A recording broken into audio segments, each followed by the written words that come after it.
राजाको पक्षमा जुन मास देखिया छ यो मैले त्यसलाई चाहिँ कसरी हेर्छु भने राजाकै पराक्रमले यो मास आएको होइन के यो मास चाहिँ आएको दलका सरकारमा बस्ने नेताहरूको कुबुद्धिले आएको 63 सालमै पनि राजाले वार्तातिर गएको भए सायद यो परिणाम भोग्नु पर्ने थिएन अहिले गणतन्त्रको यो दुर्नाम पनि आउने थिएन अनि सायद त्यसले एउटा फेरि राजतन्त्र र यो बहुदलीयताको बिचमा फेरि तेस्रो चोटिको समायोजन गर्न सक्थ्यो किन 7 सालमा राजा र दलहरू मिलेका थिए 46 सालमा राजा र दलहरू मिलेका थिए अब 63 मा पनि राजा र दलहरू मिल्ने एउटै उपाय के थियो भने राजाले चाहिँ माओवादीसँग वार्ता गर्नु पर्थ्यो चाहिँ अथवा काङ्ग्रेससँग वार्ता गर्नु पर्थ्यो वार्तातिरको बाटोमा गएको भए त्यो समस्याको समाधान हुन्छ त्यतिखेर सत्ताले त्यो कुरो नगरे बापत माने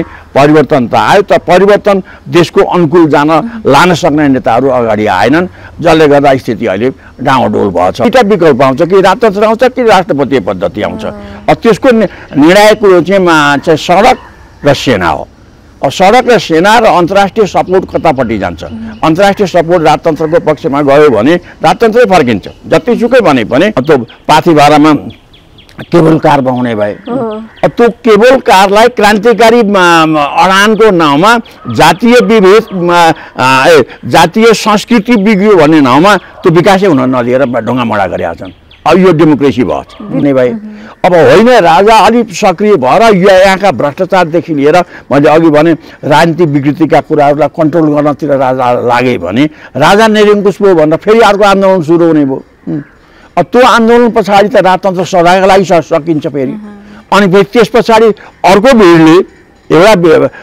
63 को भिडको निर्णय भयो अनि फेरि अहिले अर्को भिडको निर्णय हुने हो अनि फेरि अर्को आन्दोलन पनि फेरि वर्ष 1.5 वर्षमा उठेर तेस्रो चाहिँ भिडको निर्णयले गर्दा देश त तहसनसै हुने भने भिड राजतन्त्रको चरित्र भने कस्तो हुन्छ भने मैले बुझेको अनुसार मैले राजाको नजिकमा देखे अनुसार अब त्यो पावर हङ्ग्री चरित्र धेरै हुन्छ आज राजाको पावर 10% छ भने अब महिना 1.5 महिना ऊ 20% पुगिहाल्छ किन त्यो स्वभावै के छ भने उनका वरिपरि लाग्ने राजाको पार्टी भनेकै वरिपरिका भारदारहरू हुन् ती भारदारहरू के छ भने राजा बलियो बनाइसकेपछि आफूले पनि खान पाइने भयो कारण उनी सबैको सोच चाहिँ के लाग्छ हिजो 63 मै पनि राजाले पहिले 19 गते वक्तव्य दिएर म क्याबिनेटमा जाँदा राजा निकै डेमोक्रेटिक थिए र बार कुरो गरेर राजा के चाहन्थे भने यो माओवादी समस्या हल गरेर चुनाव गर्न नै राजाको सोच मैले 15-20 दिनसम्म पाछु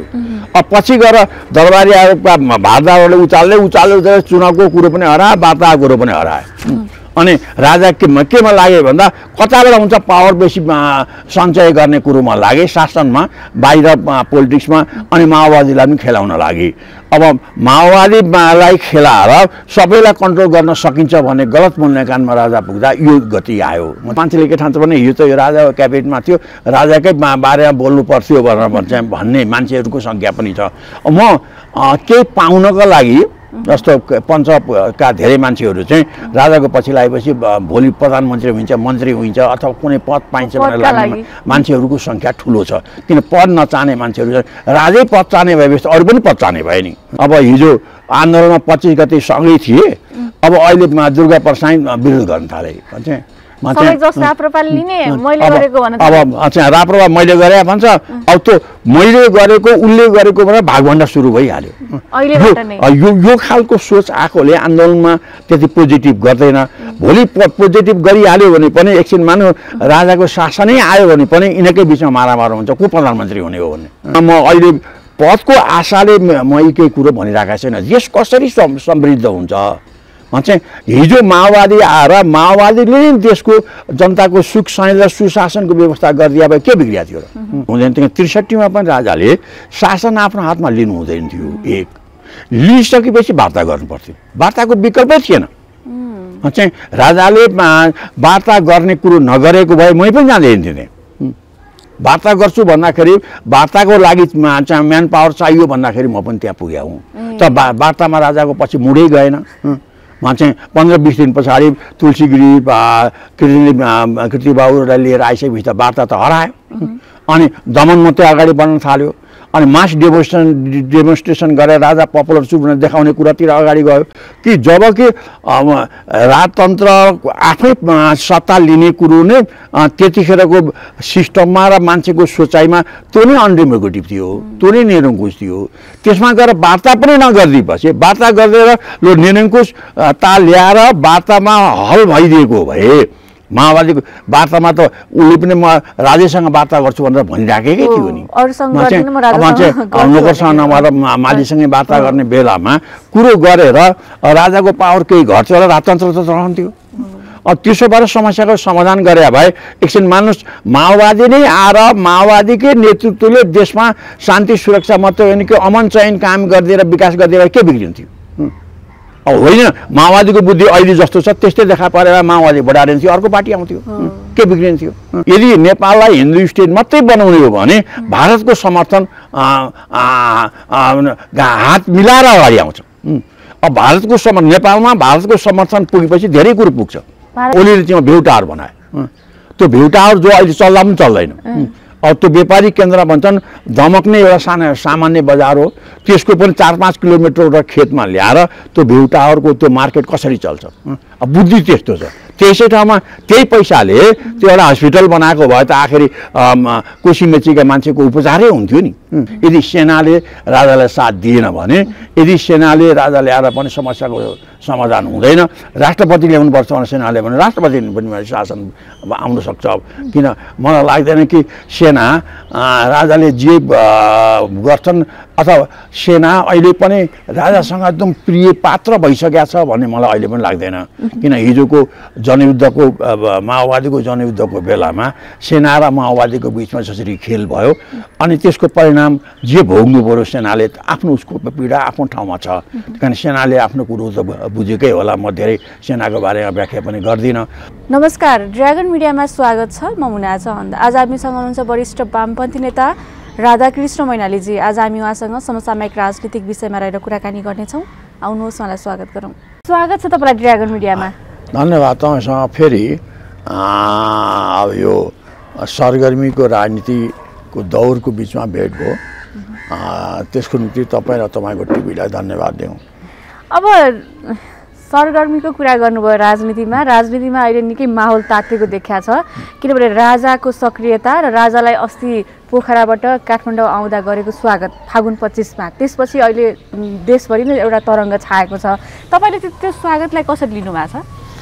यो वास्तवमा तपाईँले ठिकै भन्नुभयो। यो 18 वर्ष करिबको गणतन्त्रमा अब यो राजाको पक्षमा जुन मास देखिया छ, यो मैले त्यसलाई चाहिँ कसरी हेर्छु भने राजाकै पराक्रमले यो मास आएको होइन कि, यो मास चाहिँ आएको दलका सरकारमा बस्ने नेताहरूको कुबुद्धिले आएको। किन उनीहरूले 18 वर्षमा गणतन्त्र आएपछि जनताले जे चाहेका थिए त्यो बाटोमा उनीहरू गएनन्। देशमा मुख्यतः दुईटा कुराहरू, गरिबीको नियन्त्रण हुनुपर्ने अनि गरिबी घटाउनु पर्ने अनि गरिबीको नियन्त्रण हुनुपर्ने, यो दुईटा कुरो गरिदिया भए चाहिँ जेसुकै सिम्टम भएको भए पनि त्यसले जनताको आस्था आफूतिर लिएर आउँथ्यो।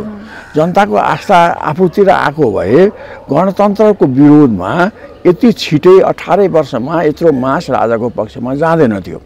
त्यही कारण राजाले केही गरेर चाहिँ राजाले केही नगरेर आएको हो क्या। राजाले केही गरे भए त यो स्थिति पनि बन्दैन थियो होला। राजा शान्तिपूर्ण रूपले देशमा हिँडे, डुले, कहिले कहिले विदेश गए, विदेशका कुरा पनि नेगेटिभ पोजिटिभ आफ्नो ठाउँमा रहे। मुख्यतः उनी देशभित्र बसेर मान्छेकै समस्या, नेपालीहरूकै समस्या बुझ्दै उनी अगाडि आए र अनि नेपालीकै समस्यालाई आफ्नो भाषामा राजाले 6 गते फागुन 7 गतेको अगाडि बोले।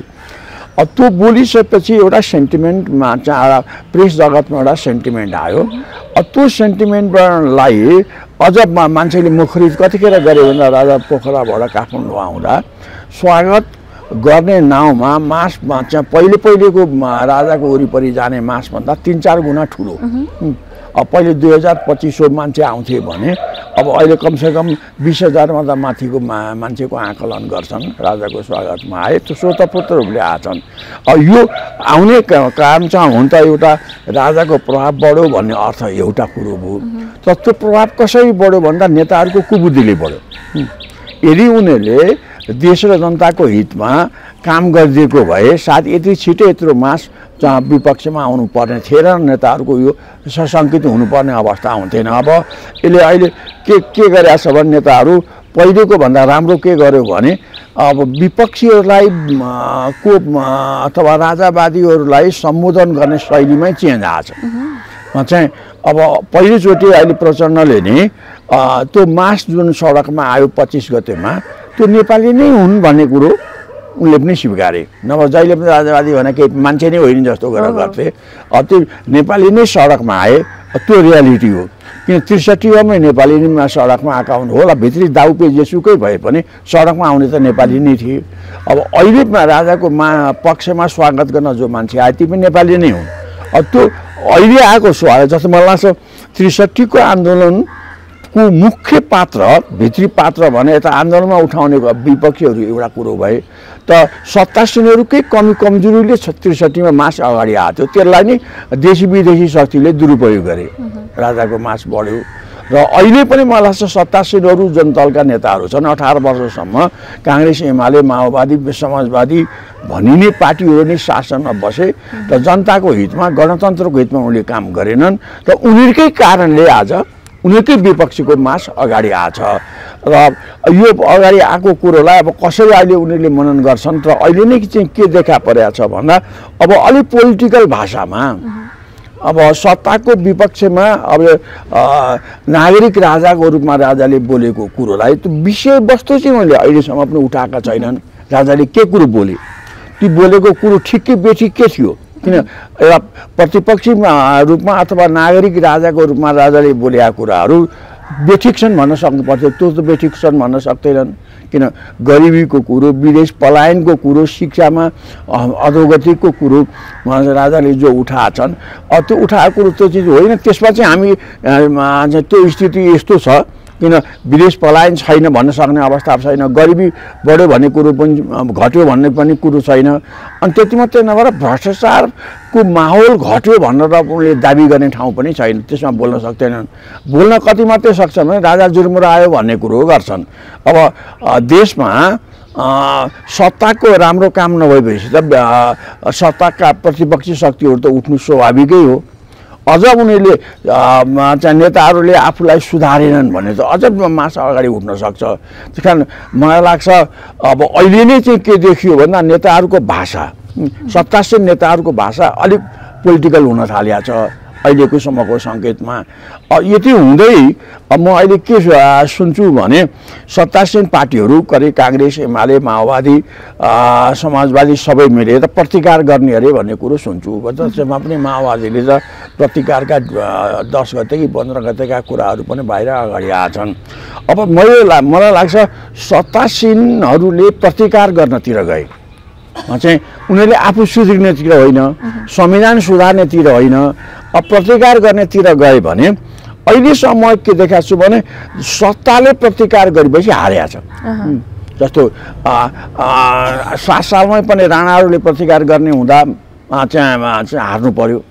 अब 63 के अरे 46 सालमै पनि पञ्चौरले प्रतिकार गर्ने कुरा हुँदै चाहिँ प्रतिपक्षी बहुदलीय नेताहरूको प्रभाव बढेर आयो, राष्ट्रिय अन्तर्राष्ट्रिय समर्थन पनि बहुदलतिर गयो। अब 63 मै भन्ने हो भने पनि राजाले प्रतिकार गर्ने नाउँमा त्यतिखेर राजा प्रधानमन्त्री पनि भइसकेका राजाले 7-8 वटा डेमोन्स्ट्रेसन गरे। राजा आफै हिँडेर डेमोन्स्ट्रेसन गरे, हजारौँ मान्छे त त्यसमा आए।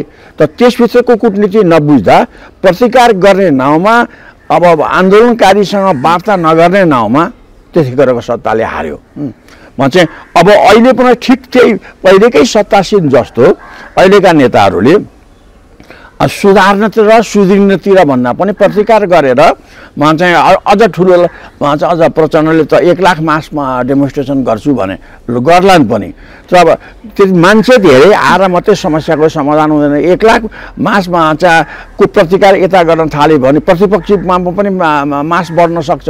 किन समस्या त जिउका त्यो छन्, गरिबी तल असन्तोष भन्ने हो भने सरकारका पक्षको असन्तोष यति चरमचुलीमा छ। अब कुनै पनि नेता गणतन्त्र जति पपुलर छ नि नेताहरू त्यत्तिकै बदनाम छन्। गणतन्त्र अहिले नै एकदम तहस नहस भइसकेको त छैन गणतन्त्रप्रतिको आकर्षण। तर नेताप्रतिको आकर्षण चाहिँ यी चारवटै नेताहरूको टप नेताहरूको विकर्षण यति तीव्र छ कि उनीहरूले साँच्चीकै आम रूपमा सुधार गर्न सकेनन् भने उनीहरूको प्रतिकारले उनीहरूलाई नै भण्डारमा पुर्याउन सक्छ। अब प्रतिकारमा मलाई लाग्छ उनीहरूले दुईटा कुरोको चाहिँ प्रतिकार सुधारमा मलाई लाग्छ उनीहरूले दलका नेताहरूले दुईटा कुरोको सुधार गर्नुपर्छ। पहिलो कुरो त मलाई लाग्छ उनीहरूको नेतृत्वमा सुधार आउनुपर्छ। पार्टीका नेताहरू जो अहिले गनाएका छन्, जो अहिले टपमा छन् र जो यो भ्रष्टाचारको नाममा गरिबी चम्काउने नाममा उनीहरूको बदनामी माथि पुगेको छ। त्यसको निम्ति सबभन्दा पहिले त पार्टीको प्रमुख पार्टीका लिडरसिपमै परिवर्तन गर्नुपर्छ एक। अब दोस्रोमा चाहिँ अलि राम्रो लिडरसिप लिएर आइसकेपछि संविधानमा मुख्यतः यदि गणतन्त्रै राखेर जाने हो भने पनि कमसेकम 3टा कुरामा सुधार गरेनन् भने चाहिँ अगाडि छैन। किन यो संहिताको बारेमा सुधार नगरिकन संहिता अब देशले बोक्न सक्ने अवस्थामा छैन। किन अहिले नै 2 खरब बजेटमा ऋण बजेटमा सरकार चलेको छ प्रशासन चलाउन। त्यस्तो त्यो हालत भनेको संहिताकै कारणले त्यो कुरो आएको हो। अब अर्को कुरो राष्ट्रिय अन्तर्राष्ट्रिय रूपमा भन्ने हो भने अब यहाँ हिन्दूहरूको जुन बाहुल्यता छ त्यहाँ हिन्दू राज्य नभएर पश्चिमाहरूलाई क्रिस्चियनहरूलाई हुल्याउने काम गरेको छ। यसले पनि एउटा अन्तर्राष्ट्रिय छवि बिगारेको छ। अब यी कुराहरूको सुधारमा चाहिँ सरकारले अथवा प्रमुख पार्टीले गरेनन् भने स्थिति सजिलो गरी सुध्रिने स्थिति छैन। चाहिँ अब पहिले नै के देखे भने नेताहरूको दूरदर्शिता 63 सालमा के भएन भने देशमा राजतन्त्र 240 वर्षदेखि थियो। अब यो राजतन्त्र हटाउँदा नेताहरूको क्षमता त्यसो उनले के बुझेन, हाम्रो क्षमता कति छ भन्ने कुरो बुझेनन्। एकैचोटि उनले के गरे भने राजतन्त्र पनि हटाए, हिन्दू स्टेट पनि हटाए, संहिता पनि लिएर आए, अनि समानुपातिको चेतना बेगरको समानुपातिक पनि ल्याएर यी 3टै कुरोको दुरुपयोग गरे। राजतन्त्र हटाएर गणतन्त्र ल्याए, त्यसको दुरुपयोग गरे, सबै राजा भए। चाहिँ संहिता ल्याए, जम्मै कार्यकर्ता पोस्ने काम गरे, अब अधिकार दिएनन्, त्यो पनि दुरुपयोग गरे। अनि हिन्दू स्टेट जो भनिन्छ 95% चाहिँ ओमकार समूह भएको देशमा क्रिस्चियनिटी फैलाउने काम गरे। त्यसले पनि उनको अन्तर्राष्ट्रिय छवि आएन। त्यो भएको हुनाले मलाई लाग्छ त्यतिखेर उनले बुद्धिहीन काम गरे। किन त्यो मात्रै नभएर उनीहरूको क्षमताले यी 3टै कुरो हटाएर त्यो नेताहरू चाहिँ राष्ट्रप्रति समर्पित अलि दूरदर्शी भइदिएको भए पनि सायद यति छिटै यो विद्रोह आउने थिएन होला। किन गणतन्त्र आएपछि हामीलाई यो उपलब्धि भयो, गरिबी हटो आदि आदि कुरो मान्छेले सोच्न सक्थे, त्यो कुरो उनले गर्न सकेनन्। त्यसैले मलाई के लाग्छ नेताहरूले आफ्नो क्षमताभन्दा ठुलो परिवर्तन गरे। जुन परिवर्तन क्षमताभन्दा ठुलो परिवर्तन गरेपछि त्यसलाई टिकाउन सकेनन् अनि उनीहरू स्वार्थी बने। स्वार्थी बनेकै कारणले देशमा अहिले यो अवस्था आछ। र यो अवस्थामा यो कुरो परिवर्तन नगरिकन मलाई लाग्छ अब शासन सञ्चालन गर्नेहरूले अब आफूलाई चाहिँ शासकले के ठान्छन् भने 7 सालमा पनि त राणाहरूले हामी हार्छौँ भन्ने ठानेको थिएन, अनि 46 सालमा पनि त पञ्चहरूले हामी हार्छौँ भन्ने ठानेको थिएन, अनि राजालाई पनि लागेको थियो कि पञ्चले नि टिकाउँछन् भन्ने लागेको थियो। र पछि अनेकौँ कारणले राजाले आफै रियलाइज गरे कि अब पञ्चलाई टिकाएर विदेशी गुलाममा जानु राम्रो हुन्न भन्ने ठानेर राजा वीरेन्द्रले त्यतिखेर बहुदलीय नेताहरूसँग कुरो गरे र सुधारको एउटा बाटो ल्याए। पञ्चले चाहिँ स्थिति बनाए। अब 63 सालमै पनि राजाले वार्तातिर गएको भए सायद यो परिणाम भोग्नुपर्ने थिएन। अहिले गणतन्त्रको यो दुर्नाम पनि आउने थिएन। अनि सायद त्यसले एउटा फेरि राजतन्त्र र यो बहुदलीयताको बिचमा फेरि तेस्रो चोटिको समायोजन गर्न सक्थ्यो। किन 7 सालमा राजा र दलहरू मिलेका थिए। 46 सालमा राजा र दलहरू मिलेका थिए। अब 63मा पनि राजा र दलहरू मिल्ने एउटै उपाय के थियो भने राजाले चाहिँ माओवादीसँग वार्ता गर्नु पर्थ्यो चाहिँ अथवा काङ्ग्रेससँग वार्ता गर्नु पर्थ्यो। वार्तातिरको बाटोमा गएको भए त्यो समस्याको समाधान हुन्छ। त्यतिखेर सत्ताले त्यो कुरो नगरे बापत भने परिवर्तन त आयो, त परिवर्तन देशको अनुकूल लान सक्ने नेताहरू अगाडि आएनन्, जसले गर्दा स्थिति अहिले डाउनडोल भएछ। अबको स्थितिमा फेरि प्रतिकारको तिर सत्तासीन गयो भने मलाई लाग्छ कि सत्तासीन धेरै दिनसम्म बसिरहन सक्ने अवस्था आउँदैन। किन मलाई चाहिँ आन्दोलन प्रतिकारमा सत्तासीन गयो भने ढिलो छिटो देशमा यो अहिलेको चाहिँ सिस्टम भत्किन्छ। सिस्टम भत्केपछि आउने भनेको एउटा मुखर राजतन्त्रै आउने भयो। अब अर्को के छ भने सेना सहितको गतिविधिले राष्ट्रपतीय पद्धति पनि ल्याउन सक्छ। अर्को विकल्प अब राजतन्त्र नआएर आन्दोलन अगाडि आयो। आन्दोलन अगाडि आएपछि दुईटा कुरोले राजतन्त्र ल्याउन सक्छ। एउटा आन्दोलनले राजतन्त्रको माग योभन्दा तीव्र गर्यो, अनि अर्को कुरो वैदेशिक शक्तिले पनि राजतन्त्रलाई नै समर्थन गर्यो। सडकको मागलाई समर्थन गरेनमा राजतन्त्रलाई नै समर्थन गर्यो भने राजतन्त्र आउँछ। अब यी दुईटा कुरो भएन भने राजतन्त्र आउन सक्ने सम्भावना फेरि कम हुन्छ। अब सडकले निर्णय गर्ने स्थिति आउँछ। सडकको निर्णयले राजतन्त्र आउँछ कि राष्ट्रपतीय पद्धति आउँछ। यदि नेताहरूले सुधार गरेनन् भने यथास्थितिमा त बस्दैन। यथास्थितिमा नबसेपछि दुईटा विकल्प आउँछ, कि राजतन्त्र आउँछ कि राष्ट्रपतीय पद्धति आउँछ। त्यसको निर्णायक कुरो चाहिँ सडक र सेना हो।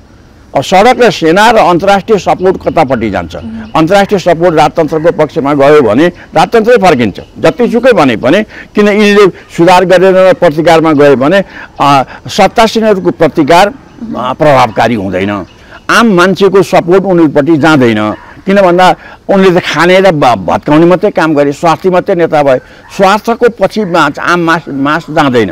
अहिलेसम्म सत्तासीनहरूले हारेका जति घटना छन् सत्तासीनहरू स्वार्थी भएरै हारेका छन्। चाहिँ चाहे 63 भन्नुहोस्, चाहे 46 भन्नुहोस्, चाहे राणाकालका कुरा गर्नुहोस्, त्यहाँ चाहिँ जसरी सत्तासीनहरू स्वार्थी भए जनताले त्यसको साथ दिएनन् र प्रतिकार भयो। र अहिले पनि मलाई लाग्छ चाहिँ प्रतिकारमा गयो भने यी सत्तासीनहरू तल साह्रै गनाएका छन्। अब पार्टी बिचमै पनि हिजोको जस्तो उमङ्ग छैन। एमालेकै कार्यकर्ताहरू आफ्ना नेताहरूप्रति आकर्षित छैनन्, काङ्ग्रेसकै नेताहरू आकर्षित छैनन्, हुँदाहुँदै माओवादीकै नेताहरू प्रचण्डप्रति हिजोको जस्तो आकर्षण छैन।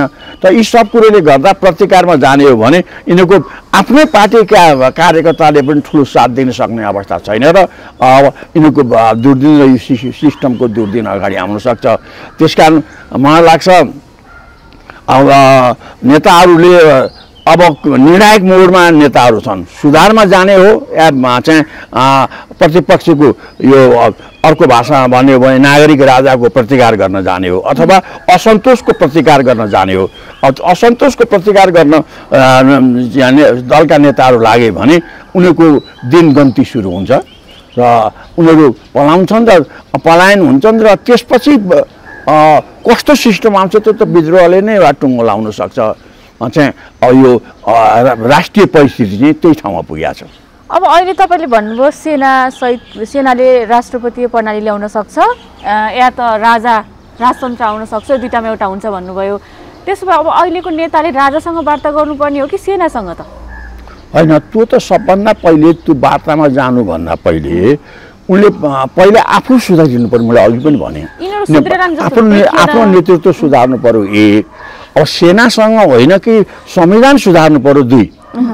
संविधान सुधार्ने सिलसिलामा इन्टरनली छलफल त होला नै। अहिले नै राज्यले सेनासँग कुरो गर्न जानुपर्ने बेला आइसकेका छैन। आक्रोश त्यो ठाउँमा पुगिसकेका छैन। अब भोलि आक्रोश बढ्दै गयो भने त सेनासँग कुरो होइन कि सेनाले नै सबैलाई थुन्छ। चाहिँ सेनाले आएर अहिलेका नेताहरूसँग कुरो गर्ने होइन, उसले त सेना अगाडि आएपछि त उसले कुरो गरेर थुन्छ अनि धरपकडै गर्छ र सिस्टममा भत्काउँछ। त्यो ठाउँमा स्थिति पुगिसकेका छैन। त्योभन्दा पहिले मान्छेको जनभावना बुझेर संविधानमा मैले अघि भने जस्तो संविधानमा गणतन्त्रै राखेर भए पनि आमूल चेन्जमा उनीहरू गए भने एउटा कुरो हुन्छ।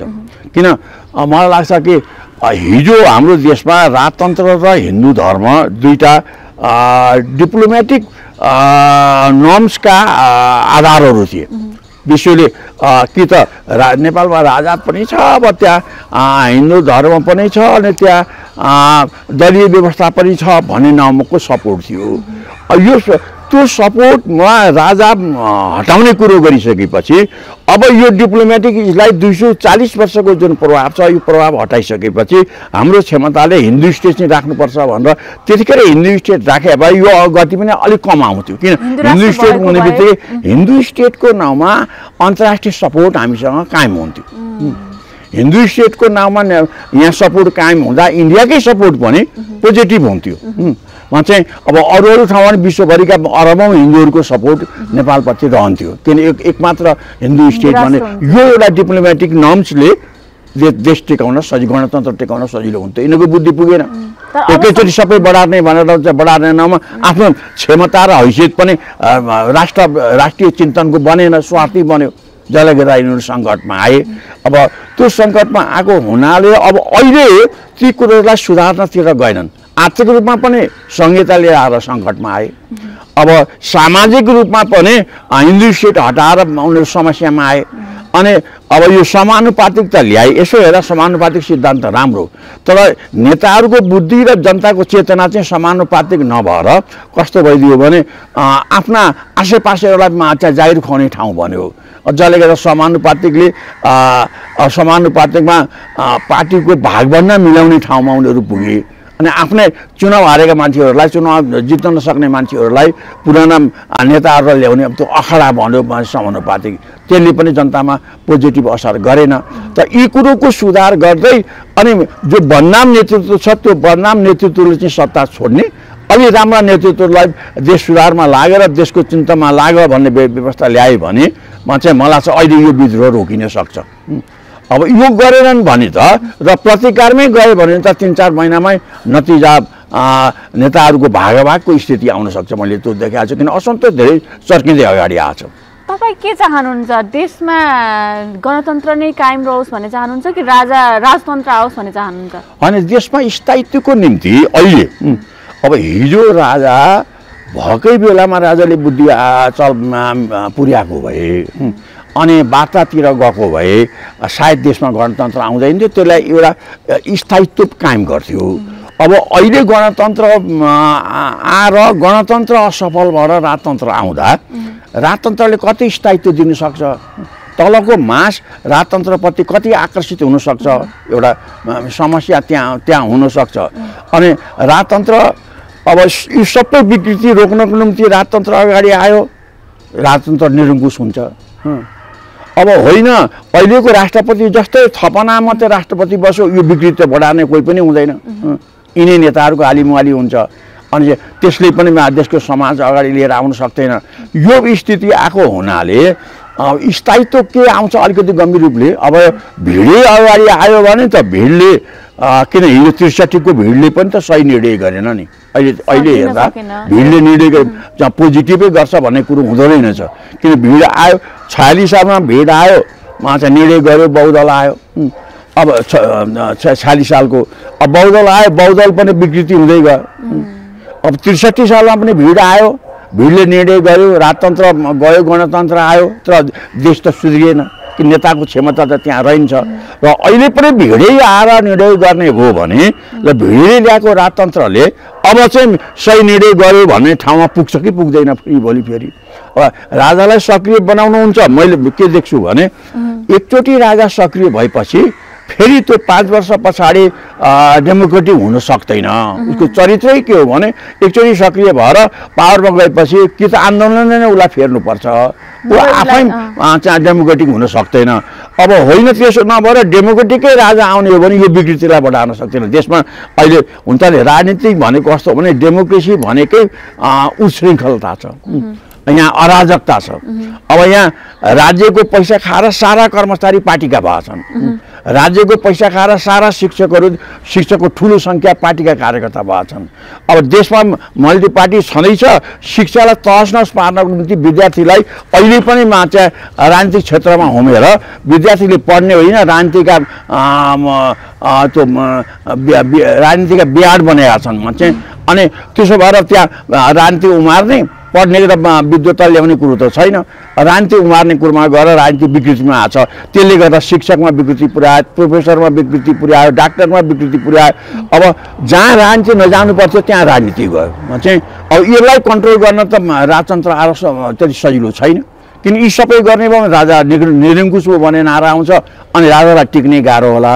टिकिहाल्यो भने पनि राजा साँच्चीकै फेरि निरङ्कुश भयो भने चाहिँ डेमोक्रेटिक वातावरण खलबलिन्छ। नेपालमा कस्तो स्थिति छ भने डेमोक्रेसीको नाममा उच्छृङ्खल आइसकेको छ, डेमोक्रेसीको नाममा अराजकता आएको छ। त्यो अराजकतालाई डेमोक्रेसी भन्ने ठाउँमा हामी छौँ। जस्तो अब यहाँ त्यो पाथिभारामा केबल कार बनाउने भए, त्यो केबल कारलाई क्रान्तिकारी अडानको नाउँमा जातीय विभेद जातीय संस्कृति बिग्रियो भन्ने नाउँमा त्यो विकासै हुन नदिएर ढुङ्गा मडा गरेका छन्। अब यो डेमोक्रेसी भएछ, विद्रोह भएछ, राजनीतिक भएछ। यस्तो अराजकता भएको डेमोक्रेसी कति दिन अगाडि चल्छ चाहिँ होइन। त्यहाँ त्यो संस्कृति नबिगारिकन त्यो केबल कार बनाउनु पर्छ भन्ने कुरो त सबैको सर्वसम्मत कुरो हो। त्यो दिशातिर जान छोडेर त्यहाँको संस्कृति र महत्त्व र चाहिँ लिम्बू संस्कृति, बाहुन संस्कृति, बौद्ध संस्कृति सबैको झगडा गर्ने पाथिभरा मन्दिर जुन थियो त्यसलाई बचाउने पो कुरो गर्नु पर्यो। त्यहाँ जानै नदिने चाहिँ अहिले पनि अब त्यहाँ वृद्धहरू बालबालिकाहरू ढाकामा बोकेर मान्छे गइराखेका छन्। सजिलो गरी केबल कारमा जान सक्दा पैसा आउने मान्छे त जान्थे। अहिले पनि त हेलिकप्टर लिएर अझ सम्पन्नहरू त माथि नै पुगिराखेका छन्। हेलिकप्टर फर्किँदाखेरि त मन्त्रीको हेलिकप्टर दुर्घटनै परेको घटना पनि हामी सबैको सामनेमा छ। अब त्यहाँ त्यो राजनीतिक कुचित मनसायका साथ त्यसलाई उचाल्ने काम लिम्बूका केही कम्युनिटीका केही मान्छेहरूलाई गराइयो। यस्तो खालको डेमोक्रेसी देशमा छ। अब यस्तो खालको अराजकतालाई कन्ट्रोल नगर्ने हो भने त देशमा डेमोक्रेसी त टिक्दैन। अब यो अराजकता राजा आएर यसलाई कन्ट्रोल गर्न सकिन्छ कि सकिँदैन, सकेपछि राजा सक्रिय हुन्छन् कि हुँदैन, यो समस्या आफ्नो ठाउँमा छ। त्यस कारण मलाई अहिले पनि लाग्छ भेटतन्त्रले निर्णय गर्नुभन्दा अहिले पनि बुद्धि पुर्याएर स्वच्छ दिमागबाट बौद्धिक जगतको ठुलो छलफल गरेर संविधानमा सुधार गर्ने हो भने सायद त्यसले एउटा स्थायित्व ल्याउन सक्थ्यो होला। त्यसो भएन भने अब भिडले नै नियन्त्रण गर्ने स्थिति आयो भने अब भिडले के निर्णय गर्छ, राजै ल्याउँछ। त्यो पनि एउटा कुरो भयो। अहिले मासको सेन्टिमेन्ट त्यतै गएमा राजा पनि आउने भयो। अब राजा आएपछि समस्या कति हल हुने हो चाहिँ। किन सक्रिय भयो भने अर्को विद्रोह हुन्छ, निष्क्रिय भयो भने विकृति रोकिँदैन। यो समस्या अगाडि छ। किन अब म भिडले जो कुरो भन्यो त्यो नै सही हुन्छ भन्ने कुरो त मेरो अनुभवले पनि देखाएन। 46 सालको भिडले पनि निर्णय ठिक ठाउँमा पुर्याउन सकेन, किन नेताहरू त्यो अनुसारका भएनन्। 63 को भिडले जो देशमा गणतन्त्र ल्यायो नेताहरू त्यस अनुसारका त्यो क्षमताका रहेनछन्। अब त्यो गणतन्त्रले पनि देशलाई समृद्धि दिन सकेन भने अब पनि भिडले नै निर्णय गर्न ठाउँमा हामी पुग्यौँ भने देश समस्यामा जान्छ अनि झन् जटिलतामा जान्छ, झन् निराशामा जान्छ। त्यसो भएको कारणले अलिक बौद्धिक समुदाय समेतलाई राखेर पार्टी नेतृत्वमा चेन्ज ल्याउनु पर्ने कुरादेखि लिएर अनि संविधानमा चेन्ज ल्याउँदाको निम्ति ठुलै बहस राखेर सबैलाई समेटेर अनि त्यसलाई सुधार्ने कुरातिर गए भने राम्रो हुन्थ्यो। होइन भने त मलाई लाग्छ भिडले निर्णय गर्ने दिन आउँछ। अब भिडले के निर्णय गर्छ अहिले ठ्याक्कै भन्न त सकिँदैन। त भिडको निर्णय असलै हुन्छ, राम्रै ठाउँमा जान्छ भन्न चाहिँ गाह्रो हुन्छ। अब तपाईलाई मैले यो प्रश्न किन पनि गरेको भने तपाईँ राजा हुने बेलामा चाहिँ मन्त्री पनि भइसक्नु भएको छ, राजासँग नजिकसम्म काम पनि गरिसक्नु भएको छ, राजाको चरित्र तपाईँले राम्रोसँग बुझ्नु भएको छ नि त। अनि पार्टीमा पनि तपाईँलाई राजासँग नजिक भएकै कारण व्यवस्था गरियो भनेपछि तपाईँले राजतन्त्रलाई राम्रोसँग बुझ्नु भएको छ, राजालाई राम्रोसँग बुझ्नु भएको छ, यी नेतालाई पनि राम्रोसँग बुझ्नु भएको छ। यी नेता भइराखेर यो डेमोक्रेसी पनि मात्रै भइराख्यो भने पनि तपाईँले बुझ्नु भएको छ त्यसको रिजल्ट के हुन्छ भनेर, राजा भएपछि के हुन्छ भनेर। मैले त्यसैले तपाईँलाई सोधेको, तपाईँलाई के लाग्छ यी नेताहरूले नै डेमोक्रेसीमा यो संविधानमा परिमार्जन गर्दै लगेर संशोधन गर्दै लगेर जाँदा ठिक हुन्छ या राजतन्त्र आएर यो देशलाई बचाउन सकिन्छ? अनि तपाईँले ठिकै भन्नु, किन हिजो म जुन बेला राजाको क्याबिनेटमा गएको थिएँ त्यतिखेर राजतन्त्र पुनर्स्थापनाको सवाल थिएन। राजतन्त्र त स्थापितै थियो। अझ राजतन्त्र स्थापितै थियो, राजाले वार्ता मार्फत समस्याको समाधान गर्ने भन्दा म त्यो साइनोमा त्यहाँ पुगेको थिएँ। अब त्यो वार्ता भएन। राजाले त्यतिखेर साँच्चीकै विद्रोहीहरूसँग वार्ता गरे भए देशको सोल्युसन मैले अघि भने तेस्रोचोटि फेरि राजा र दलहरूको बिचको सामिप्यता अगाडि आउन सक्थ्यो, जसले एउटा समाधान दिन्थ्यो। अब त्यतिखेरको राजतन्त्र र अहिले आउने राजतन्त्र फरक छ। किन त्यसलाई स्थापितै भएको राजतन्त्रको कन्टिन्युएसन थियो, हुनुपर्थ्यो, चाहिँ हुन सक्थ्यो, अनि चाहिँ त्यो सुधार गरेर जाने सम्भावना थियो। अबको राजतन्त्र भनेको पुनर्स्थापित हुनु पर्यो। अब पुनर्स्थापित हुन एक सजिलो छैन। ठुलै भिड नआएसम्म सडकमा चाहिँ ६३को सडकभन्दा ठुलो सडक तात्नुपर्ने, अनि विदेशीहरूको समर्थन पनि आउनुपर्ने, अथवा देशभित्रको सडकले पनि राजा माग्नुपर्ने, अनि विदेशीको सपोर्ट पनि राजाको पक्षमा आयो भने राजतन्त्र आउला। अब मैले राजतन्त्र आइसकेपछिको समस्या अरू जटिल लेख्छु। त्यति गरेर ठुलै भिड आयो अरे, ठुलै भिड आयो, ६३ भन्दा ठुलो भिड आयो, विदेशीको सपोर्ट पनि भयो, राजा पुनर्स्थापित भए। अब पुनर्स्थापित भएपछि राजा कस्तो हुने हो? संवैधानिक हुने हो, अहिलेको राष्ट्रपति जस्तै हुने हो भने यो विकृति कन्ट्रोल हुँदैन। अहिले समाजमा राजनीतिक विकृति छ, यो कन्ट्रोल हुँदैन। अब कन्ट्रोल नभएपछि त फेरि 15 दिन पछाडि त उही पहिले यिनै भ्रष्टाचारका नेताहरू फेरि हालिमुहारीमा जाने भए। अब होइन, राजा अलिक सक्रिय भएर यहाँका भ्रष्टाचारदेखि लिएर मैले अघि भने राजनीतिक विकृतिका कुराहरूलाई कन्ट्रोल गर्नतिर राजा लागे भने राजा निरङ्कुश भयो भनेर फेरि अर्को आन्दोलन सुरु हुने भयो। त्यो आन्दोलन पछाडि त राजतन्त्र सदाका लागि सकिन्छ फेरि। अनि फेरि त्यस पछाडि अर्को भिडले एउटा ६३को भिडको निर्णय भयो, अनि फेरि अहिले अर्को भिडको निर्णय हुने हो, अनि फेरि अर्को आन्दोलन पनि फेरि वर्ष १.5 वर्षमा उठेर तेस्रो चाहिँ भिडको निर्णयले गर्दा देश त तहसनसै हुने भने भिड होइन। यहाँको बौद्धिक समुदाय अथवा अलिकति कन्सियस मान्छेले निर्णय गर्ने अवस्था आएन। त्यही कारण म त अहिले पनि के आग्रह गर्छु भने यो अहिलेको जटिल समस्या, गणतन्त्रमाथि नै आएको जटिल समस्या जुन छ, यसलाई नेताहरूले सुधार्न सकेनन् भने देश अझ ठुलो खाडलमा जान्छ। अब राजै आएर पनि अब एकछिन कल्पना गरौँ, राजा आएर डेमोक्रेटिक चरित्रले पहिले यो अहिलेका विकृतिलाई कन्ट्रोल गर्ने, अनि पछि राजा आफै डेमोक्रेटिक हुने स्थिति आयो भने त अहिलेसम्म त छैन। मैले के देख्छु भने राजतन्त्रको चरित्र भने कस्तो हुन्छ भने मैले बुझेको अनुसार, मैले राजाको नजिकमा देखे अनुसार, अब त्यो पावर हङ्ग्री चरित्र धेरै हुन्छ। आज राजाको पावर 10% छ भने अब महिना 1.5 महिनामा ऊ 20%मा पुगिहाल्छ। किन? त्यो स्वभावै के छ भने उनका वरिपरि लाग्ने राजाको पार्टी भनेकै वरिपरिका भारदारहरू हुन्। ती भारदारहरू के छ भने राजा बलियो बनाइसकेपछि आफूले पनि खान पाइने भयो। कारण उनी सबैको सोच चाहिँ के लाग्छ, हिजो ६३मै पनि राजाले पहिले 19 गते वक्तव्य दिएर म क्याबिनेटमा जाँदा राजा निकै डेमोक्रेटिक थिए र बार कुरो गरेर राजा के चाहन्थे भने यो माओवादी समस्या हल गरेर चुनाव गर्न नै राजाको सोच मैले 15-20 दिनसम्म पाएको छु। अब पछि गएर दरबारी आयोगका भारदारहरूले उचाल्दै चुनावको कुरो पनि हराए, वार्ताको कुरो पनि हराए। अनि राजा केमा लागे भन्दा कताबाट हुन्छ पावर बेसी सञ्चय गर्ने कुरोमा लागे, शासनमा, बाहिर पोलिटिक्समा, अनि माओवादीलाई पनि खेलाउन लागे।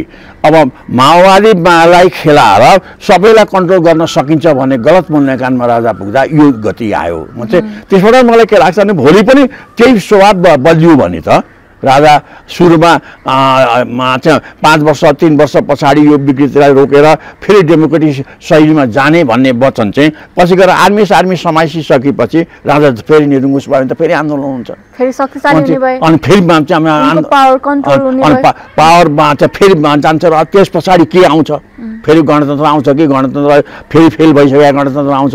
अनि गणतन्त्र आए पनि फेल हुने, राजतन्त्र आए पनि फेल हुने स्थिति आयो भने त्यसमा के आउँछ?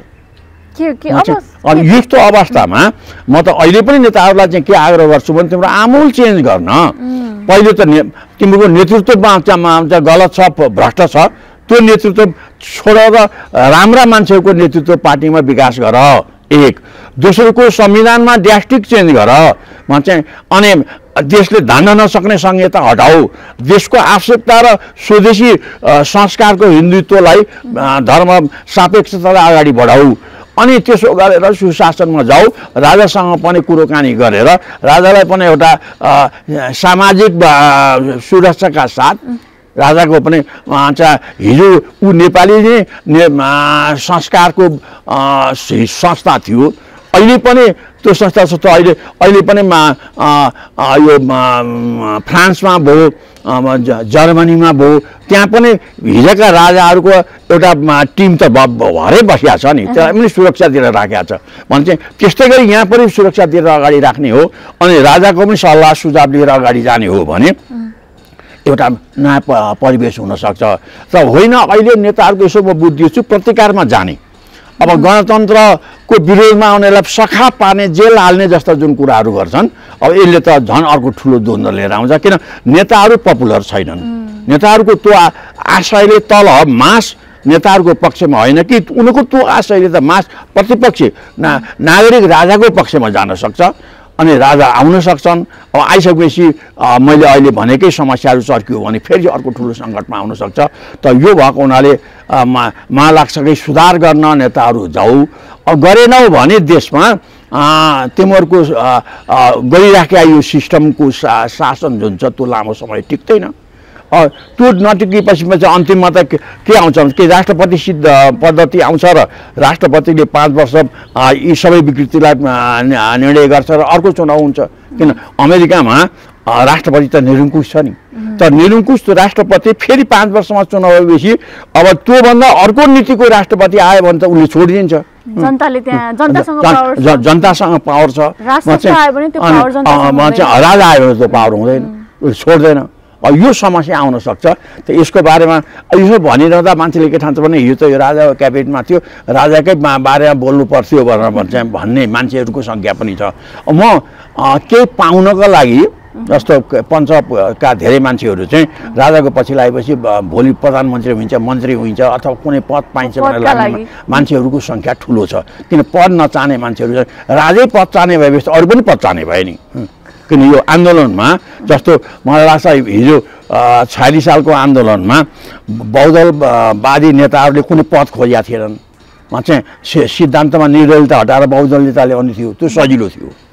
अब यहाँ पछि गणतन्त्रकै बेलामा पनि राजा हटाएर म राष्ट्रपति भन्ने कुरो थिएन, त्यो सजिलो थियो। त अब अहिले चाहिँ के छ भन्दा मान्छेले पद आन्दोलनमा लाग्ने मान्छेहरूको ठुलो सङ्ख्या। अब मैले त अलिक के भने अब हिजो आन्दोलनमा 25 गते सँगै थिए, अब अहिले दुर्गा प्रसाद विरोध गर्न थाले भन्छ। अब राप्रपा मैले गरे भन्छ, अब त्यो मैले गरेको उसले गरेको भनेर भागभन्डा सुरु भइहाल्यो। यो खालको सोच आएकोले आन्दोलनमा त्यति पोजिटिभ गर्दैन। भोलि पोजिटिभ गरिहाल्यो भने पनि एकछिन मानु राजाको शासनै आयो भने पनि यिनकै बिचमा मारामार हुन्छ, को प्रधानमन्त्री हुने हो भन्ने। अब त्यो देश विकासमा त कुरो छैन, पदका कुराहरू छन्। त यस्तो स्थिति चाहिँ आएको हुनाले यो पदीय छेउमा म अहिले पदको आशाले म केही कुरो भनिरहेको छैन। देश कसरी समृद्ध हुन्छ चाहिँ हिजो माओवादी आएर माओवादीले नै देशको जनताको सुख शान्ति र सुशासनको व्यवस्था गरिदिए भए के बिग्रिया थियो र चाहिँ माओवादीलाई नै हिजो राष्ट्रपति पद्धति बनाएर प्रचण्ड नै राष्ट्रपति भएर देश विकास गरेको अनि केही बिग्रिया त थिएन। ओली नै अहिले प्रधानमन्त्री छन्, उनले नै देश विकासको नयाँ खाका खिचिदिएर गरिबी हट्ने कुरोतिर गइदियो भए के बिग्रिया थियो, राम्रै हुन्थ्यो। किन चाहेको त जनताले आफ्नो हित चाहेको हो, राष्ट्रको हित चाहेको हो, त्यो हित गर्ने त कोही पनि भएनन्। अनि भोलि राजा पनि साँच्चीकै आएर हिजोको अनुभवबाट अगाडि गएर पावर हङ्ग्री नभएर गएर डेमोक्रेटिक रूपमा जान्छन् कि भन्ने मान्छेको आशंकता होला। त अहिलेसम्मको राजतन्त्रको क्यारेक्टर हेर्दा त्यति पत्याउन सक्ने स्थिति चाहिँ छैन। त यो भएको हुनाले मलाई लाग्छ कि देश सजिलो ठाउँमा छैन, नेताहरू बुझ्दैनन्। उनीहरू दङ्गा के छन् भने अब अहिलेसम्म राजाले 25,000 30,000 मास ल्याएर के हुन्छ र भन्ने तर्कमा छन्। किन हामीसँग लाखौँ छन्। अब के हुन्छ भने विद्रोहमा एउटा ढोका खुलिया छ, राजा पक्षको एउटा ढोका खुल्यो। हिजोको भन्दा स्थिति अलि माथि उठ्यो, राष्ट्रिय अन्तर्राष्ट्रिय मिडियाले प्रचारमा गर्यो न। अब उनले राजालाई थुन्न सक्छन्, यतिकै बेलामा राजा थुन्यो भने 15 दिनमा चाहिँ आगो लाग्छ। चाहिँ अब उनीहरूले त्यो भन्नु एउटा कुरो भयो, किन त्यो सेन्टिमेन्ट अगाडि आयो, किन नेताहरूको प्रभाव कम्ती हुनु अनि राजाको प्रभाव अगाडि बढ्नु। व्यक्तिमै भन्ने हो भने पनि नेता भन्दा राजा पपुलर, किन राजा बाहिर जाँदाखेरि 2-4 हजार मास निक्लिन्छन्, नेताहरू जाँदा सेक्युरिटी लगाएर जानुपर्छ। त्यो हालतमा आएको हुनाले अब ड्रास्टिक चेन्जमा नेताहरू गएनन् भने ढिलो छिटो देशमा यथास्थिति बस्दैन, ढिलो छिटो देशमा परिवर्तन हुन्छ। त्यो परिवर्तनमा राजै आउन सक्ने सम्भावना पनि छ। त समाधान कति हुन्छ त्यो पछिको कुरो भयो। चाहिँ राजा आउनै नसक्ने सम्भावना छैन। चाहिँ नेताहरूको कुबुद्धि जति बढ्दै जान्छ त्यति राजा आउने सम्भावना बढ्छ। राजाको समर्थक त्यतिकै बढ्छ, राजाको समर्थन बढ्छ। त्यो राजाको समर्थनलाई फेरि भिडले निर्णय गर्छ। भिडको निर्णयले अहिले त सत्ता स्थापित होला, पछाडि समाधान कति हुन्छ पछिका कुरा हुन्छन्। जुन तपाईँले भन्नुभयो, जुन ज्ञानेन्द्रले पहिला गल्ती गरे राजा हुने बेलामा, त्यही गल्ती अहिले नेताहरूले गरिरहेका छन्। ठिक तपाईँले जे प्रश्न गर्नुभयो, सत्तामा बस्दा मैले त पहिलेदेखि भन्छु सत्तासीनले गल्ती गर्छ अनि सत्ता परिवर्तन हुन्छ। सत्तासीनले गल्ती हुँदैन थियो। 63मा पनि राजाले शासन आफ्नो हातमा लिनु हुँदैन थियो। एक लिइसकेपछि वार्ता गर्नुपर्थ्यो, वार्ताको विकल्पै थिएन। चाहिँ राजाले वार्ता गर्ने कुरो नगरेको भए मै पनि जाँदैन थिएँ। वार्ता गर्छु भन्दाखेरि वार्ताको लागि म्यान पावर चाहियो भन्दाखेरि म पनि त्यहाँ पुगेँ हुँ। त वार्तामा राजाको पछि मुडै गएन। चाहिँ 15-20 दिन पछाडि तुलसीगिरी कृतिबाबुलाई लिएर आइसकेपछि त वार्ता त हरायो। अनि दमन मात्रै अगाडि बढ्न थाल्यो।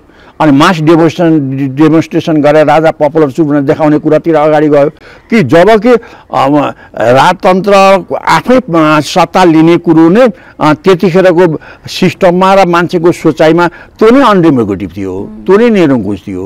त्यसमा गएर वार्ता पनि नगरिदिएपछि वार्ता गरेर लो निरङ्कुश ताल ल्याएर वार्तामा हल भइदिएको भए माओवादीको वार्तामा त उसले पनि म राजेसँग वार्ता गर्छु भनेर भनिराखेकै थियो नि। नोकरसँग नभएर मालीसँगै वार्ता गर्ने बेलामा कुरो गरेर राजाको पावर केही घट्थ्यो होला, राजतन्त्र त रहन्थ्यो। त्यसो भएर समस्याको समाधान गरे भए एकछिन मान्नुहोस्, माओवादी नै आएर माओवादीकै नेतृत्वले देशमा शान्ति सुरक्षा मात्रै होइन कि अमन चयन काम गरिदिएर विकास गरिदिएर के बिग्रिन्थ्यो? होइन, माओवादीको बुद्धि अहिले जस्तो छ त्यस्तै देखा परेर माओवादी बढाएर थियो, अर्को पार्टी आउँथ्यो, के बिग्रिन्थ्यो? किन जनताको अभिमत सर्वोपर हुन्थ्यो। किन माओवादीले अहिले हेर्दा त त्यतिखेर शासनै पाएको भए पनि सत्ता खाने मात्रै रहेछ, म चाहिँ सुधार त नगर्ने रहेछ भन्ने अहिलेको कुरोले देखिया परेछ। म चाहिँ त्यसै भयो भने बढाएर अर्को पार्टी आउँथ्यो। म चाहिँ त्यो राजाले नगरेर गल्ती गरे, वार्तामा नगरेर गल्ती गरे। अब अहिलेका नेताहरू जो बाहिर असन्तोष आएको छ, मुख्य कुरो त आफ्नै उनीकै काम कुरोले असन्तोष आएको छ। त्यो असन्तोषको उपज चाहिँ राजाप्रति ध्यान प्रभावित हुन थालिएको छ। यस्तो बेलामा समाधान भनेको संविधान संशोधनको बाटोमा हो। संशोधनमा जाँदाखेरि राजासँग पनि बस्नुपर्छ कि कोसँग बस्नुपर्छ त्यो त ब्रोड सेन्समा कुरो गऱ्यो भने एउटा टुङ्गोमा पुग्न सकिन्छ। त्यसको मतलब सुधार संविधानमा दुईटा कुरो त एकदम आमूल सुधार गर्नैपर्छ। यो संहिता र हिन्दू स्टेटको बारेमा के अरे अनि धर्मनिरपेक्षताको बारेमा सुधार मात्रै गर्ने हो भने पनि अन्तर्राष्ट्रिय लबी सत्ताको पक्षमा आउँछ। यदि नेपाललाई हिन्दू स्टेट मात्रै बनाउने हो भने भारतको समर्थन हात मिलाएर अगाडि आउँछ। अब भारतको नेपालमा भारतको समर्थन पुगेपछि धेरै कुरो पुग्छ। किन भारतमा बिजेपी हिन्दूवादी शक्ति भएको हुनाले अब ठिक छ, भोलि बिजेपी हटो सबै कुरो अनि हटाए पनि त भयो नि। चाहिँ किन अलिकति डिप्लोमेटिक सोच राखेर अगाडि जाने हो। देश बचाउनको लागि डिप्लोमेटिक रूपमा त क्रियाशील हुनुपर्छ, परिवर्तनकारी हुनुपर्छ। एकचोटि हिन्दू स्टेट हो भने 500 वर्ष हिन्दू स्टेट हुन्छ भने केही जरुरी छैन। इन्डियामा पनि त हिजोसम्म हिन्दू राजा थिए, अहिले हिन्दू स्टेट छैन। अब अनि एकदमै त हिन्दू थिए नि हिजो, त्यहाँ मुसलमान अलिक थोरै थिए। अब अहिले बिस्तारै हिन्दू जागेर नै इन्डियामा बन्न थालेको छ। के हुन्छ भोलि अर्को आफ्नो ठाउँमा छ। किन त्यस कारण यहाँ पनि त्यो कुरोलाई अलि डिप्लोमेटिक रूपले राखेर मैले त अघि पनि भने 240 वर्षको राजतन्त्र हटाउने आफ्नो नेतृत्व क्षमता कमजोर छ भने त उनले बुझेनन्, सबै स्वार्थी छन् भन्ने कुरो पनि बुझेनन्। अनि एकैचोटि परिवर्तनको नाममा कति बेला त्यो परिवर्तन गरे। गणतन्त्र ल्याए भन्छ, राजतन्त्र हटाए, अनि हिन्दू स्टेट हटाए, अनि धर्मनिरपेक्षता ल्याए, अनि संहिता जो हामीलाई चाहिएकै थिएन ल्याए। त्यो पनि कार्यकर्तालाई जागिर खुवाउन ल्याएको संहिता भयो। अनि अर्को धर्म के अरे समानुपातिक लिएर आए, अनि आफन्त ल्याएर भरे। यी 3-4 कुरा राम्रा कति नराम्रा कति चाहिँ एकछिन मानौँ न, सबै कुरा राज्यलाई चाहिँदैन पनि थियो होला। यो हिन्दू स्टेट पनि चाहिँदैन थियो, संहिता चाहिन्थ्यो, सबै जान्थ्यो। त्यो अनुसारको नेताको बुद्धि हुनुपर्थ्यो नि, क्षमता हुनुपर्थ्यो। त्यो त उनले गरेनन्। चाहिँ त्यो आफूले नसक्ने कुरो गरे अनि नगर्ने काम गरे, गर्ने काम गरेनन्, जसले गर्दा यो समस्या अगाडि आएछ। र अहिले आफ्नो समस्यातिर फर्केर न प्रचण्डका वक्तव्यले देखाएको छ, न ओलीका वक्तव्यले देखाएको छ। भाषा अलिक सुमधुर चाहिँ भएको छैन को चाहिँ त्यो 25 गतेकै डिमोटेसनको परिणाम हो भन्ने मलाई लाग्छ। अलिक नेताहरूको भाषा पहिलेभन्दा अलिक सुध्रिया छ। चाहिँ विपक्षीलाई हेर्ने कुरो अलिकति बलिया छ। त्यति मात्रै बलिएर त समस्याको समाधान हुँदैन। र सालमा प्रतिकार गर्ने, अब हाम्रो गणतन्त्रको लाखौँ लाख जुलुस निकाल्ने भन्ने जुलुसले त खाना दिँदैन नि। अहिलेसम्म जुलुस कमी भएर त देशमा चाहिँ रोकिया होइन, विकास कमी भएको हो। मान्छेको जीविकामा र गरिबीमा जीविका उठाउने कुरो र गरिबी हटाउने कुरोको कमी भएको हो। त्यो दिशातिर चाहिँ उनीहरू नगोत्लिने, अनि जुलुसै मात्रै निकाल्ने। जुलुसले मान्छेको पेट भरिँदैन। अनि पेट भर्ने कुरा, मान्छेको स्वेच्छाको कुरातिर उनीहरू गएनन् भने उनीहरूका दिन विदाईका दिन अगाडि आउँछन्, अनि सडकले जे निर्णय गर्छ त्यो निर्णय नै लागू हुन्छ। ठिक छ, भनेपछि अन्तिममा राजासँग चाहिँ पार्टीले वार्ता गरेर शक्ति बरु अलिकति बाँडफाँड गरेर अगाडि बढ्यो भने चाहिँ नेपालले निकास पाउन सक्छ? होइन, त्योभन्दा पनि पहिले राजालाई लिएर आएर चाहिँ राजाले संहिता हटाऊ, धर्मनिरपेक्षता हटाऊ भनेर यिनीहरू टेर्दैनन्। यिनीहरूको आफ्नै बुद्धिमा आउनु पर्यो। ठिक छ, राजासँग पनि राजालाई के ठाउँ दिने कुरो गर। अनि पहिलो कुरो चाहिँ आफ्नो कमी कहाँ भयो, असन्तोष कहाँबाट उठ्यो। आम जनतामा असन्तोष, नेताप्रतिको असन्तोष। जस्तो अहिले ओली जहाँ गयो त्यहाँ नारा लाग्छ। हिजो जहाँ गयो ओलीबाद जिन्दाबाद भन्ने ठाउँमा अहिले जहाँ गयो फलानु चोर देश छोड भनेर नारा लाग्छ भन्छ। अनि बैठकमा, पार्टीका बैठकमा 21 जना 22 जनामा चाहिँ आर्मी राखेर बैठक गर्नुपर्ने अवस्था छ। के आफ्नै कार्यकर्ताले मोसो जल्छ कि भन्ने डर छ। यो हालतमा कति दिन देश चल्छ? त्यस कारण यो किन आयो, यो खोज्नु पर्यो। यस्तो सेन्टिमेन्ट देशमा किन आयो? प्रेसलाई खुला गरेर आएको हो। किन प्रेसले त आफ्नो कुरो आफूले के गरेर भन्ने होइन नि। राज्यले जे गर्छ त्यही कुरोलाई उठाउने हो प्रेसले। उसले जे देख्छ त्यही भन्छ। जेमा उसले आफै गरेर आफै निर्माण गरेर प्रेसले भन्ने विषय होइन। प्रेसले निर्माणकर्ता होइन, ऊ त देखेको कुरो बोल्ने हो। त्यो देखेको कुरो बोल्दाखेरि राज्यको पक्षमा भयो भने त राम्रो कामै गरेको छैन के भन्ने दमको भेउटाहरूको कति व्याख्या गर्नु चाहिँ। त्यही भएर मात्रै यहाँ सुन्धाराको भेउटाहरूको व्याख्या गरेर मान्छेको पेट भरिँदैन। जस्तो अहिले मैले के सुनेँ भने बुटोलमा प्रान्तीय सरकारले एउटा राम्रो काम गरेछ। एउटा ठुलो हस्पिटल बनाएको छ, जो चाहिँ 1000 कि 1200 सिटको हस्पिटल बनाउने भन्यो। अधमाधम अझै 1-2 वर्ष लाग्छ। त्यो चाहिँ के भने लुम्बिनी अञ्चलकै बिरामीलाई पुग्ने गरी 1200-1500 बेडको हस्पिटल बनाएको छ। सबै विशेषज्ञ टोली त्यहाँ, क्यान्सर लगायतको सबै मैले पेपरमा देखाएको थिएँ। त्यस्तो निर्णय सृजनात्मक काम गरिदिएदेखि हुन्थ्यो नि। ओलीले चाहिँ भेउटार बनायो। त्यो भेउटार जो अहिले चल्दा पनि चल्दैन। त्यो व्यापारिक केन्द्र भन्छन्, धमक्ने एउटा सामान्य बजार हो। त्यसको पनि 4-5 किलोमिटर एउटा खेतमा ल्याएर त्यो भेउटारको त्यो मार्केट कसरी चल्छ? बुद्धि त्यस्तो छ। त्यसै ठाउँमा त्यही पैसाले त्यो एउटा हस्पिटल बनाएको भए त आखिरी कोसीमेचीका मान्छेको उपचारै हुन्थ्यो नि। म चाहिँ त्यो राम्रो जनताको सेवा हुने सोच छैन। किन त्यो भ्यू टावर बनाएर अनि केपी ओली जिन्दाबाद भनेको बाजा लगाउने खालको सोच हो त्यो। चाहिँ यो कुनै विदेशमा घुम्दाखेरि त्यस्ता नेताहरूको नाममा बाजा बजाएको देख्छन्। त्यस्तै बाजा बजाउन उनले पनि यहाँ खोजे। चाहिँ जुन देशको हितमा भएन। अब अहिले बाजा त के हो भने फलानु चोर देश छोड भन्ने बाजा भयो, बज्ने भइसक्यो। चाहिँ यसमा उनीहरू रिसिङ छैन। त्यस कारण म त अहिले पनि के गर्छु भने के भन्छु भने पुनर्विचार गर। किन देशमा यो असन्तोष आयो? यो पुनर्विचार तिम्रो कमसेकम चारवटा पार्टीका शीर्षस्थ नेताहरूले पुनर्विचार गरेर पार्टी सुधार, संविधान सुधार अनि असन्तोषलाई अरू कुन उपायले राजासँग कुरो गर्नुपर्छ कि पर्दैन कि के गरेर बच्चा देशमा स्थायित्व आउँछ त्यो बारेमा गम्भीर बन। होइन भने भिडले निर्णय गर्छ। त्यो भिडको निर्णयमा तिमीहरू अचानकमा पर्छौ। अनि त्यो भिडको निर्णयले राजै आयो भने पनि त्यस पछाडिको स्थिति कस्तो होला?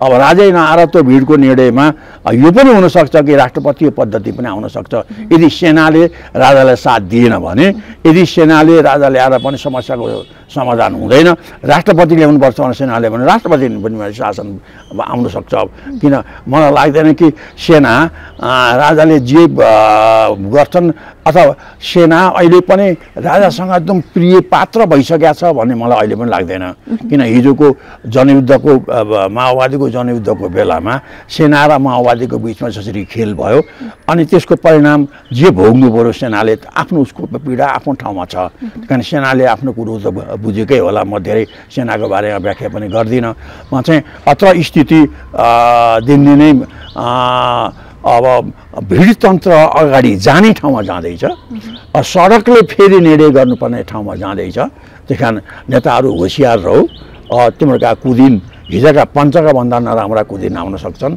त्यो बारेमा ध्यान दिएर बुद्धि पुर्याएनौ भने त्यो व्यक्तिगत दुर्दशा पनि आउन सक्छ भन्ने कुरो सोचे हुन्छ हस् त तपाईको महत्त्वपूर्ण संवाद र समयको लागि हार्दिक धन्यवाद धन्यवाद मेरा केही मनका आवेगहरू राख्ने मौका दिनुभयो तपाईँ र तपाईँको ड्रागन टिभीलाई धन्यवाद दिन चाहन्छु यदि आजको अन्तर्वार्ता तपाईँलाई मन पर्यो भने लाइक र सब्स्क्राइब गर्न नबिर्सिनुहोला धन्यवाद